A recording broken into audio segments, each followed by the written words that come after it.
Welcome to Marvel Vision, a podcast about Marvel, the MCU, and right now, Secret Invasion. I'm Alex. It's becoming less of a secret. I'm Justin.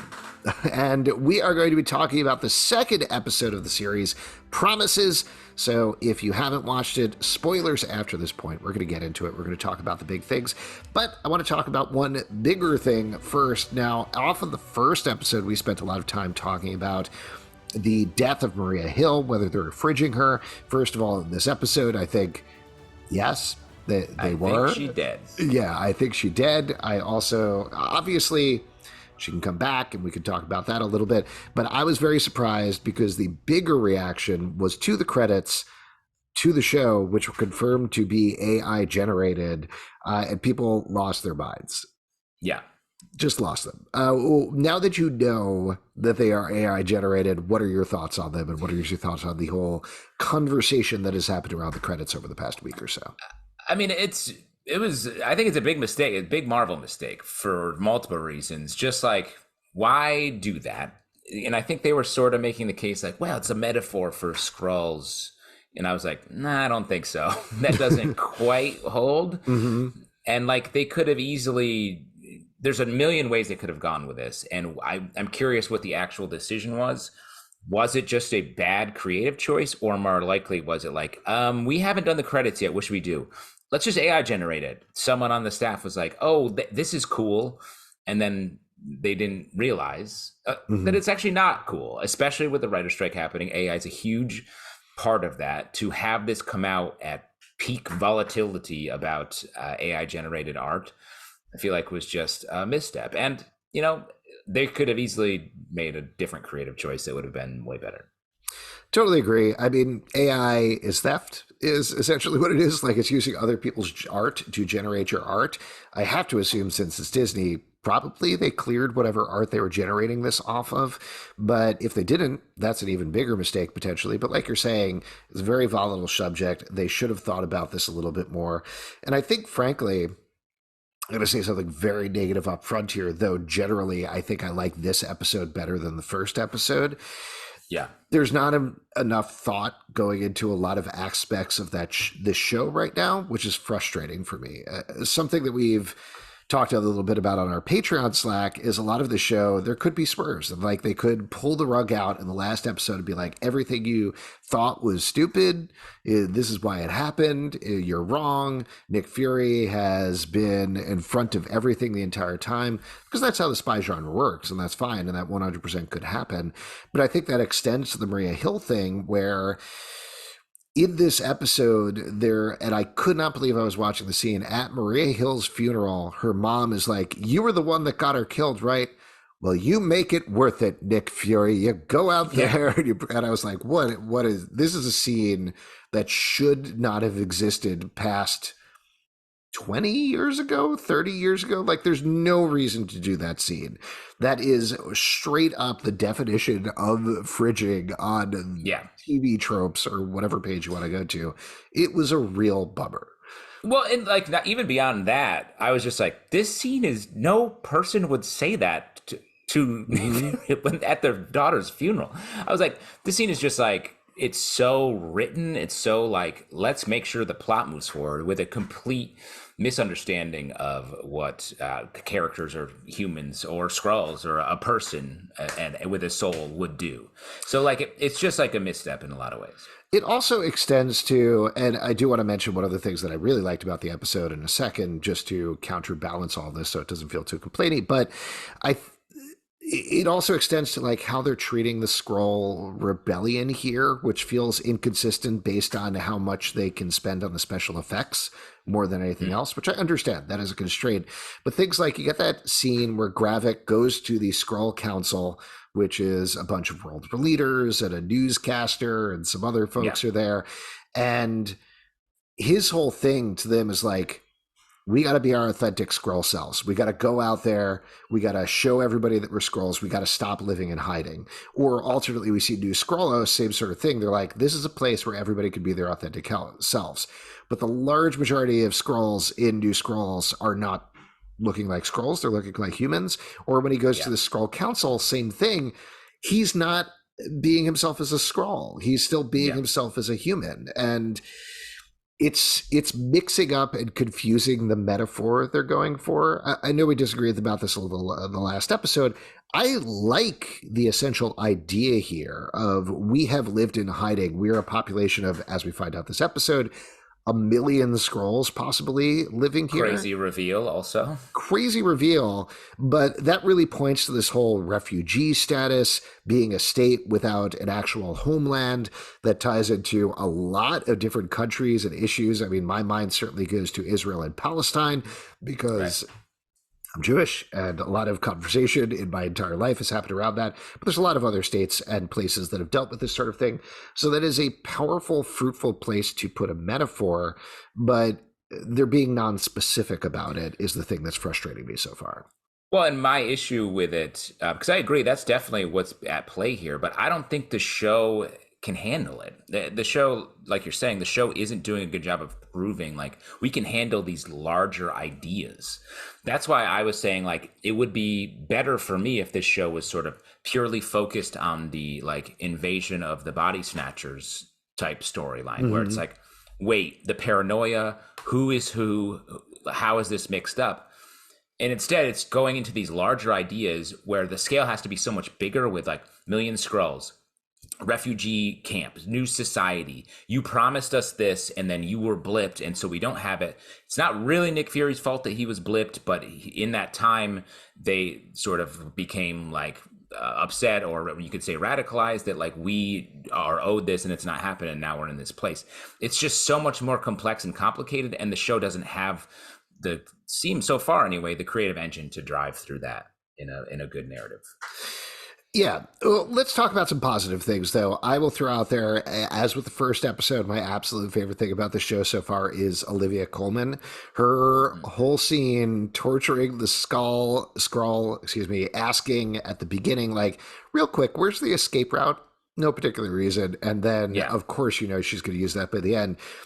She's the only one doing Nick Fury stuff on the Nick Fury show at this point. Yeah, true. It's true. Whenever she is on screen, there's just this, I don't know if you felt this too, but I feel like there's this pop of energy that comes out of the show where everything is zippier, it's more fun, it's trickier, exactly what you want from a spy show, and everything slows down like 10 to 15% every other time when she's not on screen. Yeah, and she's also just a great villain. She's like bad. She's getting into like some like race stuff and like xenophobia here, and just like being a horrifying torture scene. Like she is committing to the villain here. So in it, not to say I like what she's saying, but she's just like, you need a big. She has some interesting ideas. Yeah. She has some. You've been anti-Skrull for a long time. Yeah. She has like these huge ideas, and she's the character that is definitely the gravitational center of the show. Well, and I do think the idea here that we talked about in the last episode is that Nick Fury, like everybody told him a million times in episode 1, is off his game. So he is not quite ultimate Nick Fury. No pun intended, I guess. I don't know, or reference intended. I mean, well, I think that's it's sort of the right reference. He is ultimate Nick Fury. Yes. In the comic books. Yeah, exactly. But he's not at the peak of his powers. Olivia Colman absolutely is. So she's able to do all the spy stuff while he can't. But we want to see him do that. We want to, like in the Wolverine Old Man Logan terms, we want to see him pop his claws. But there's a tension there in terms of Wolverine being like, I suffered this tragedy and I'm never going to use my claws again. And you're like, you're going to use your claws again. We're going to see that happen. Come on, do it. And because it's this violence that comes out with Nick Fury being like, oopsie daisy, I'm a bad spy. That's not as much fun to watch. The tension is not there. It's frustration because you, the viewer, are ahead of it. Well, yes. And also like, we have Gravik, who's a bad guy, Coleman, who is a bad guy, on opposite sides here. So that leaves Nick Fury being like, guys, calm down. And like, that's not an action you want your hero doing. Like, guys, let's not do exciting, scary things. Let's just chill. And it's like, he needs to be, and we should talk about sort of where we end here, because I feel like something bad's going to happen to his stabilized life that will Mm-hmm. push him into becoming an even more intense force to fight these larger forces, as opposed to just trying to sort of chill them out. So, what? Well, let's talk about that ending because like you're saying, I do think this ties into a lot of the issues of structure the show is happening. By the way, doesn't have an issue of performance. Everybody is still very good performers and they're doing Yeah. their best with the material they're given, but it does feel like the directing is a little limp, is the way that I describe it. Like a lot of the. There's so much. Sorry to interrupt you, but No, there's go just ahead. so much. I agree with you. There's just so much going on, and there's so many Mm-hmm. people. There's like so many bodies. So a lot of the filming ends up being just like a bunch of people, and Mm-hmm. so you don't have a lot of opportunity to really like move the camera. I mean, you could, but it's just that hasn't been taken here to move the camera in interesting ways to like follow someone. It's just like a lot of like bigger scenes of people being like, "Oh, here's what I think. Here's what I think," and so it ends up being just like that. I think that plays out, and I really will get to the ending in a second, but I think that plays out in the Rhodey Fury conversation in the restaurant.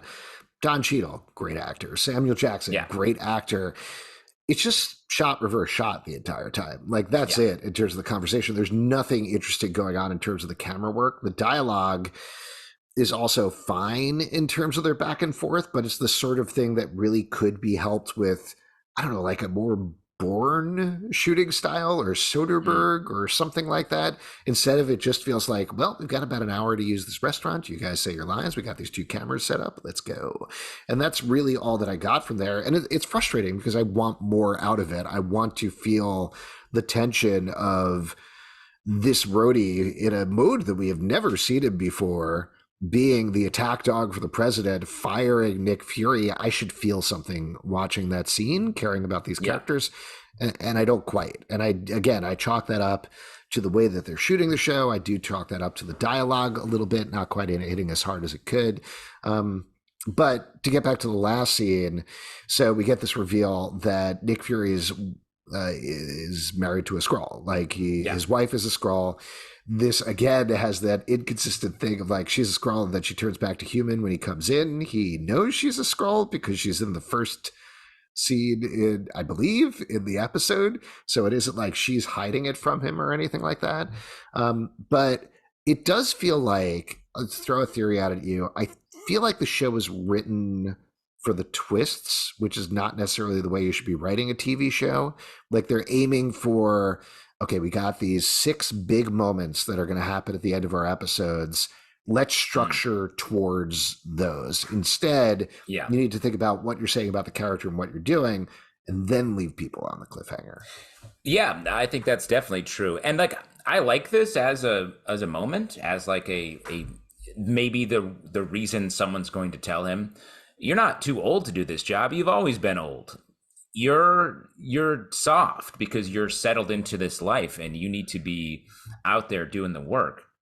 And that's a bigger indictment, I think, of him, and like something that puts him in a tough spot as a character, which I think is good for Nick Fury. And hopefully we can, in the next episode, actually get inside his head and sort of deal with these things, putting Mm-hmm. him at the center of the show, which I think we just haven't seen yet. Well, let me throw out a little bit of theory to you in that. So, first, after we get the trailer for Captain Marvel, very weird thing to do at the beginning of the second episode, we kick into the timeline directly after that when Nick Fury promises that he's going to help the Skrulls find a new home planet. That is going to be his main goal. Obviously, that is his original sin. He and Talos don't do it, which kicks off the action here. But that I believe the Skrull that he is married to at the end is comforting Gravik when young Gravik when Gravik gets introduced.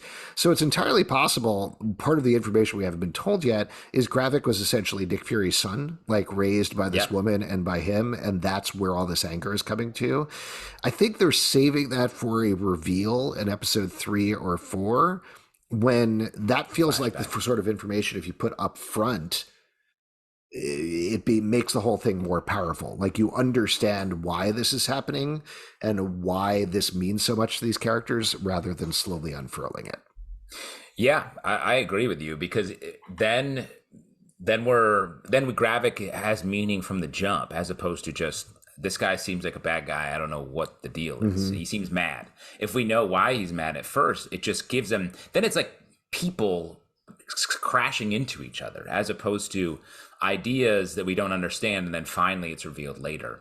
And I think that's just the problem with a lot of television shows, and specifically Marvel television shows, where it's a little coy with information and doesn't trust that we don't need, to be continueds. We just need great, interesting storytelling from the beginning.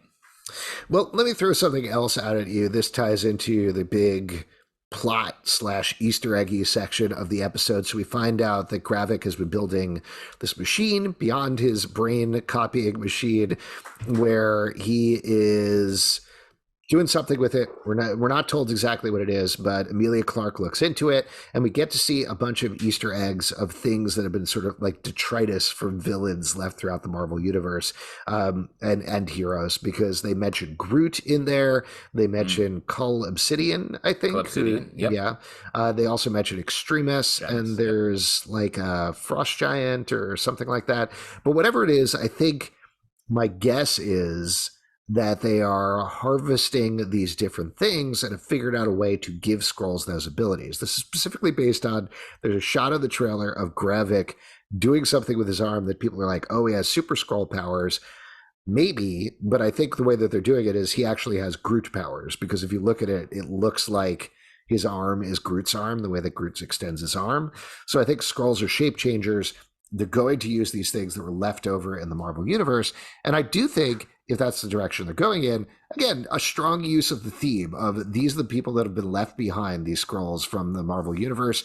Nick Fury hasn't picked them up. All these other things. Oops, you forgot about Cull Obsidian's arm from Avengers Infinity War. Yeah. Should have done something about that, guys, instead of leaving that around, and all this stuff is going to come back to haunt them. I like that idea, potentially, but I don't know, same sort of thing like we've been talking about. I wonder if it would have been stronger, rather than building up to like, and here's our big costume reveal, here's our big villain reveal, like they do in a lot of these Marvel shows. If they started there, if instead you had like, instead of these random explosions, you had, oh my god, there's super Skrull attacks happening all over the place. Where did they get these powers? What is going on here? Why are they doing this? And then Nick Fury has to piece all of that together. In my mind, not to write it, but that's a stronger show. Or even something that I think Marvel likes to do with a lot of things is start with someone getting that arm, or start with like piecing together the detritus, and them being like, this is all we have. What can we do? We're out of ideas, the Skrulls. So like then you're at least setting the stage for this at the beginning, and giving us that tease of like, you're going to see some cool, super powered shit later. Well, and presumably, this is very getting far afield and theorizing, but presumably it's a similar thing to Fury holding on to the Hydra weapons that we found out about in Avengers, the movie. Avengers the movie. That's what. Avengers the movie. Yeah, that's the title. Anyway, but he's probably doing the same sort of thing, where he's been collecting all of these things and put them in a warehouse, Indiana Jones style, and ignored them. And that ties into the whole thing of all of these are sins of Nick Fury's past revisiting him. But I don't know. There's a different. It just feels like they're not spooling out information at the right pace in the right way in the show. Yeah, and that's something that could change, like to be positive. Like I think maybe the third episode is when it's like, all right, this is the one where we have enough on the table that we can just sort of start showing things, and then the action, the cliffhangers at the end of the episode can be about forward movement rather than a retroactive reveal. And hopefully that's what we're going to get to. But honestly, like we're talking about giving them these Skrull powers based on other aspects of the Marvel universe is a smart way to get around not having to bring back a ton of actors and have them be Skrulls.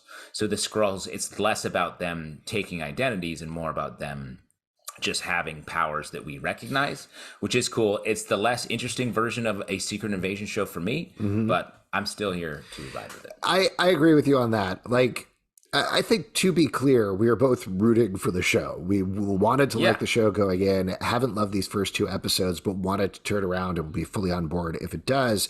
But I am missing, beyond the Olivia Colman scenes, which I've already said I loved, I think my favorite scene, the scene that I keep thinking about whenever I think about it, which isn't very often, to be honest, but for the first episode, the one of Fury walking through Moscow at night and being like, is that person a Skrull? Is that person a Skrull? Is that little girl with a ball a Skrull? What's going on here?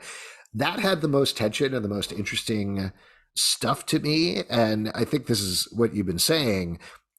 I just want to see more of that. I want to see more of like them freaking out whether a person is a Skrull or not. And we're not really getting that, or if we do get that, like the scene with the art dealer in the first episode, you kind of know it in advance. Like, like you've already been given the information of, that guy's a Skrull, so they just need to catch up with you. Yeah, because it's sort of a misuse. The Skrulls, their whole thing is it's a seamless disguise. They're in places, and instead they're just being treated like any sort of alien race that's on Earth, where it's like, well, these people are mad. Let's deal with it. Any other notes you want to call out here? Any other thoughts or scenes from the episode? Shouts to Shooter McGavin, who's in here offering the false flag information. I'm sure if Pete were here, he would be saying these words that are coming out of my mouth. And the finger getting cut off was cool, that moment in the torture scene. I like seeing Rhodey, a character that, of all the characters from the early phases of the Marvel Universe, we get to see more of. I hope we get more better work from him. He's a Skrull, though, right? I mean, probably. I feel like any celeb we get in this show, if they're not revealing them to be a Skrull, then they've missed an opportunity. Right. But I think that's going to be like, Rhodey is so tough on Fury here. He also has the ear of the president. That to me is a very obvious, like, whoa, I'm in the Skrull brain machine and I'd never do that to you, Nick Fury. I'm a hero, that we get in episode 4 or 5 or something like that, which makes Fury's firing invalid. This is true. I talked to some people in my company about this because there was a guy who got fired and it turned out it was by a Skrull and it didn't stick. It didn't land, it's great. Always ask if you're being walked out, fired from your job. Are you a Skrull? Yeah, and they legally have to tell you. They have to say yes. Yeah, exactly. It's like the classic cop rule that's also alive. Yeah. All right. Well, that was a short one, but I think that's probably pretty much all we have to say about this show at the current time. We've covered it. It's a little unfortunate. I like talking about these Marvel shows and I want to have more to say about it. There's just not that much to plumb into yet, unfortunately. And I think there will be. It is, there's a lot of just table setting that has to happen because it's a lot of characters we haven't seen in a while. We have to be reminded of them. We have to introduce all of this Skrull stuff that we don't know anything about. So certainly there are better, as we've criticized, are better ways to do that, but hopefully they've done it. And in the third episode, we can really get going from a story point of view. There you go. If you'd like to support this podcast and all the podcasts we do, patreon.com/comic book club. Also, we do a live show every Tuesday night at 7 p.m. to Facebook and YouTube. Come hang out. We would love to chat with you about Marvel stuff. Apple, Spotify, Stitcher, or the app of your choice to subscribe, listen, and follow the show at Marvel Vision Pod on Twitter, Instagram, and Facebook. comicbookclublive.com for this podcast and many more. Until next time, stay marvelous. Another great hack at work is to say that you were blipped if you didn't get your assignment. Oh, yeah. I've done that too many times. Yeah.